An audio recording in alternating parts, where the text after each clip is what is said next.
বিসমিল্লাহির রহমানির রহিম।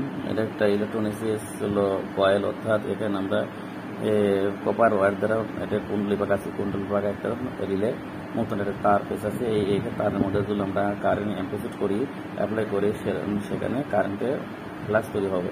কিন্তু এই ফ্লাক্সের সাথে আমরা কিছু মেকানিক্যাল সিস্টেম লাগাই এই ফ্লাক্সকে কাজে লাগিয়ে মানে সুইচিং করতে পারি, অর্থাৎ অফ অন করতে পারি। তেমনিভাবে এই অফ অনের মাধ্যমে ইন্ডাস্ট্রিতে বা ইলেকট্রনিক্স জগতে অনেক কিছু কাজ করা সম্ভব হয়। যেমন হলো সুইচিং করা হয় পাওয়ার ইলেকট্রনিক্সে বা পাওয়ার সার্কিটে করা। এখন যদি এই এখানে আমি প্লাস লাইন দিয়ে আছি, যদি এখন জিরো লাইন যদি এই কয়েলের মধ্যে আমরা যদি দিই, অ্যাপ্লাই করি, তাহলে দেখেন অফ অন হয়ে যাবে। এই যে অফ অন, এই যে অফ অন হচ্ছে, এই যে অফ হচ্ছে। এই অফ অনকে বলা হয় নর্মালি এনও, নর্মালি এনসি। যখন বিদ্যুৎ পাওয়ার অফ করা হয় তখন সেটা নর্মালি এনসি থাকে, আর যখন পাওয়ার যুক্ত অ্যাপ্লাই করা তখন নর্মালি এনও এনসি হয়ে যায়। এই যে এইভাবে কাজ করা হয়। আল্লাহ হাফেজ।